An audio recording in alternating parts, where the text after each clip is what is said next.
સભ્ય માવજીભાઈ હું હર વખત કહેતો કે મારે મરવારાની ધરતી માથે તે પણ શિક્ષાનું મંદિર ઊભું કરીને જવાનું પણ તે છે સાહેબ. દરેક સમાજ માનો ટીકા ટીકડી કરે, હું કોઈ વેળાથી ડરતો નથી. જ્યારે મા બાપે જન્મ દીધો હોય અંતે બીજી સમાજને પૂછવા જતા હો તો તમે ઠાકોર છે ના સાહેબ કાઢવાનું છે. પેલા હેગડા હતા, હવે હેગડા નથી. ગોમેરણું છે, મોરો મરી જી, ગોમેરણું છે, ગાય મરી જી. હવે તો દીકરીઓની ઇજ્જત લૂંટાય.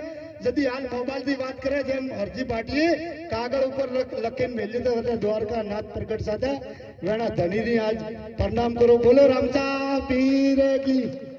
મારે ઘણું બધું નહીં કહેવું, બાકી સમાજની એક જ કહેવાની જરૂર છે કે મોટા મોટું મતદાન, બીજું અનદાન અને ત્રીસરું દીકરી દાન, બીજું દાન કરવાની જરૂર નહીં. તમે તો રજવાડો દઈને આવ્યા છો સાહેબ. વાગસ્તા રૂપી તમને સેટા રાખ્યા, એ લોકોને હવે આપણે ઓળખવા પડશે. હું દરેક સમાજમાં જાઉં છું, બજરંગ દળ હોય, વિશ્વ અંતર હોય, સાહેબ આરએસએસ હોય, સંઘ હોય, ભાજપ હોય, એક પાર્ટી માહિતી સારી સંગઠન ઉભો કર્યા છે. જેવી રીતે આપણે પણ આ એક સમાજનું બંધારણ બાબા સાહેબથી લોકશાહીના દેશમાં બંધારણ ચાલે છે. માનવ જાતિ હારું ગૌતમ બુદ્ધ બાબા સાહેબ ને ભણાવવા વાળા આપણા સમાજના સાહેબ ભારતની ધરતી માથે માનદાતા આપણા સમાજના ભારતની ધરતી માથે જન્મ લીધો. સાહેબ જલકારીબાઈ અંગ્રેજોને કાઢવા વાળા ભારતનો ઇતિહાસ છે આપણે ક્ષત્રિય જોડે. પછી રૂપલો પાકિસ્તાન ભારતનો યુદ્ધ સોજરે માવજીભાઈ. આ સમાજનો ઇતિહાસ ખૂબ મોટો છે, પણ આ લોકોએ ઘંટી હોય કોઈ શિક્ષા ની કીરી ખરે કોઈ સંત ની ભટકોનો એટલે આ સમાજ દબાઈને બેઠો રહી ગયો છે. આ સાહેબ ઇતિહાસ છે. રબારી સમાજ એક દાડો અમારા સમાજમાં માલ પક્ષી લઈને આવતો અને આ સમાજ પાણી પૂરું કરતો, ઘાસ આપતો. આજથી 10 વર્ષ પહેલા 15 વર્ષ પહેલા આપણે પોદાવાળા મીટિંગ થી જ્યારે કીધું હતું તમે શંકરભાઈ હાથે હતા કે આ સમાજનો દાડો ઉગાડી હું મરવાનો છું સાહેબ. એ ટાઈમમાં મોબાઈલ સિસ્ટમ નથી. આજ નાગપુરી મહારાજ પૂરું ભારત લાવવાનું તૈયાર છે સાહેબ. બડા ટોક જિલ્લામાં જઈને આવ્યો, તોરા આશીર્વાદ થી મોટું સંમેલન, દીકરીઓનું સમૂહ લગ્ન ધોનેરામાં પણ સંજીવ ભુવાભાઈ તમારા જોડે ભગવાને આવેલું છે. આવતી સાલે 151 દીકરીઓના લગ્ન પણ થવા જોઈએ સાહેબ. આ સમાજને માર્ગદર્શન દેવા રૂપે એક કટ્ટા થયા છે. માવજીભાઈ કીધું છે કે દરિયામાંથી ગંભેલા તો દરિયાને ફરક નહીં પડતો. આવો પણ ભામાશા જરૂર પડે તો કેજો, હું ઓઢે આગો તાવ ઘણો તમને ડર લાગે તો પણ એક રેજો બતાવી. એક રેજો 100 તો અનેક 100 તો અનેક 100. મારું કડવું ભાષણ હે, બાકી દારૂ મટન એ હું પેલા કોણ હાલે કો એ સમાજના દુશ્મન છે સાહેબ. જળ ગાય બે વિયાય તો તરત દૂધ આવે સાહેબ. મરે મુઈ કોકરા કોક થી આવ્યો છું, હાથ દાડે હજી દૂધ આવે સાહેબ. વો આ સમાજ છે સાહેબ. સાહેબ પક્ષીના જીવન નહીં જીવવું, માનવ જાતિનું જીવન જીવવાનો આપણે અધિકાર આવેલો હોય તો એવા ગૌતમ બુદ્ધને યાદ કરવા પડે, और જલકારીબાઈને યાદ કરવી પડે, માનદાતાને યાદ કરવા પડે, બાબા સાહેબને આંબેડકરને યાદ કરવા પડી સાહેબ.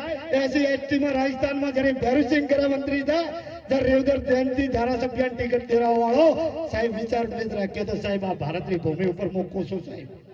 સાહેબ ભાગલા પાડે પબ્લિક, બાકી સમાજના ભાગલા પાડવા વાળા કોઈ નથી. આવા રસીદજીભાઈ ને કીધું કે તમે હંમેશા તૈયાર રહો.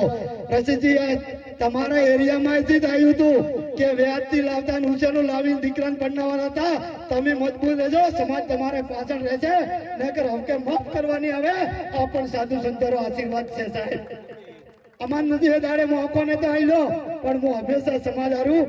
આજે રેવદર વિધાનસભામાં 72 કોમ ભેળો છે. રાજસ્થાન ગુજરાત એક છે, રોટી વ્યવહાર બેટી વ્યવહાર એમની પણ તમારે સંજોગો હાલવા પડશે. નકર અહીંયા મને પણ નહીં કે મારા તમે ગુજરાતમાં જઈને જગાડો છો, અહીંયા રોટી વ્યવહાર બેટી વ્યવહાર કરવા આવે તો એ લોકો તમારી સૂચના દેવાની જરૂર છે. એક સાધુ નાતે કહેવામાં આવે છે સાહેબ. સમાજથી મોટો કોઈ નથી સાહેબ. રાજસ્થાનમાં ગુજરાતમાં મને રતન દેવાસી और मावजीभाई गोवाभाई एक मंच ऊपर હોય તો આપણે સમાજના નેતા કેમ એક ઉપર ને હોય સાહેબ. છોટી વાત કરવાની જરૂર નથી, હવે તો લોકસભાની વાત કરવાની તૈયારી છે સાહેબ. આ સમાજની સાહેબ સમાજ સિવાય તમને કોઈ નહીં ઓળખે. મા બાપ થી મોટો કોઈ જીવનમાં મંદિર નથી. આ જોગણી માતાને પણ હું હાથ જોડું, આ બેરાઓ વાળો કોઈ મનુષ્ય તો હોય સાહેબ. સાહેબ ભગવાને આપણે જન્મ દીધો હોય, મનુષ્યથી મોટું કોઈ જીવન નથી. મારે હંમેશા કહેવું પડે કે મનખા દેઈ હરકો મળી જાય ને કોઈ સારો જ્ઞાની મળી જાય ને સારો સંત મળી જાય તો 178 પેઢી માવજી આ સનાતન ધર્મ રે દે છે. સમાજનો પણ ઉદ્ધાર થઈ ગયો સાહેબ, અમને દેખાય છે તમારા બધા આશીર્વાદ. હું હમણાં ચોક જિલ્લામાં ભરતપુર, કોટા, અડીમ, જુનાગઢ, કાઠિયાવાડ, હિમાચલ સમાજ ખૂબ મોટી હે પણ કોઈ જગાડો વાળો હતો પણ वो સવાર પૂરતો હવે સવાર સમાજે ગાઈડું પૂરું એનો રુદ્ર ટેસ્ટ ચાલે સંજીવ બનકે મેં કીધું તમામ ભગવાને વીરબાવજી ખૂબ આવેલું છે. સારા પોપા સેનજી જેવાળો વિશ્વાસ કરજો, પાખંડી પણ પોપારો વિશ્વાસ મત કરજો. આ પણ સમાજની હાથ જોડી કહું છું સાહેબ. ઘણી વખત કે ગબ્બર ઠાકોર ની નાથ પાર કરવા વાળા નાથપુરી બાવજી મેં કીધું ગબ્બર ઠાકોર છે ભાઈ, નાથપુરી તો નહીં સમાજી બંધ કરાયું છે સાહેબ. મારા કની સોશિયલ મીડિયા ઉપર કે સમાજમાં કુરવાદ જાતિવાદ એ સબાઈ કીરો એકલી ઠાકોર સમાજ ની કીરો ખોટો માર્ગી જાય એ સમાજના માય બક્ષવા અમને આવે સાહેબ. હું કેમ નહીં હું સાધુ સંત સમાજનો ભગવાન છે. સમાજથી જો દુર્માર્ગ કે જાય રસ્તા છોડી જાય તો સમાજનો દુશ્મન છે સાહેબ, કોઈ બી પણ હોય. સમાજની ઓળખજો, મા બાપ સમાજ છે, કુટુંબ સમાજ છે, ભાઈ ભાઈ છે અને આવો વાળો ભવિષ્યમાં સમાજનો પણ મુખ્યમંત્રી સપના પણ વાળા.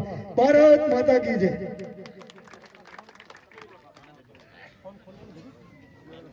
એક મિનિટ પિનલબેન તમે માવજીબેન દેજો. બાપજીને આપણે રજા આલો, થોડીક ચોખવટ કરીને આપણે બાપજીની હાજરી મેં તો ચોખવટ કરું પડી. બાપજી જે ઉભરો કાઢ્યો એનો કહું કરું. એક જ મિનિટ.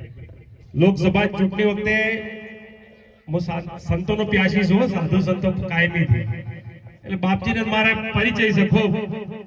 લોકસભા ચૂંટણી વખતે બાપજી મારો પીછો કર્યો હતો.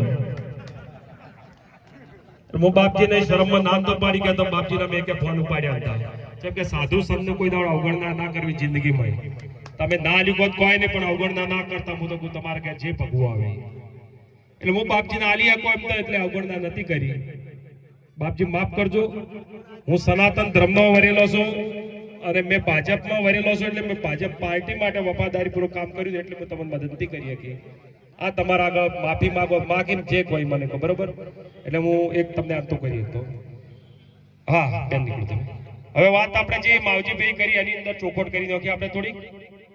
જેમ કે માવજીભાઈ મને મધ્યસ્થી કર્યો એટલે આ તમારા ધોનેરામાં હું મધ્યસ્થી રહ્યો અને ચૂંટણીમાં તમને કહું ધોનેરાનો પ્રભારી હતો માવજીભાઈ હતો કે નહીં. આ ઠાકોરો બેઠા હું તમારે કોઈના ઘેર આવ્યો બતાવું કે મારા ઘેર આવ્યા હતા. કોઈના ઘેર હું આવ્યો બતાવો કે ભાઈ મારા ઘેર આવ્યા હતા. મને ખબર હતી તમે હોમાં પાણી તો હું શું કાઢું છે માવજીભાઈ બીજે મધ્યો. હા હોમાં હુડ સડાઈ રહ્યા છે તો શું કાઢવાનું હોય એટલે બધું તમારો વેગ ઓળખીને તો આવ્યો પાછો. કોઈ પાર્ટી વિરુદ્ધ માટે નહીં હો, એ ચોખવટ કરવું. હવે જે માવજીભાઈ આપણે એ વાત કરી છે કે ભાઈ માવજીભાઈ તમને 2-3 વીઘા જે જમીન આપવાની વાત કરી હતી પણ તમે ટ્રસ્ટ નથી બનાવ્યું. કો તો ટ્રસ્ટ બનાવ્યું છે, એક તરફી બનાવ્યું છે.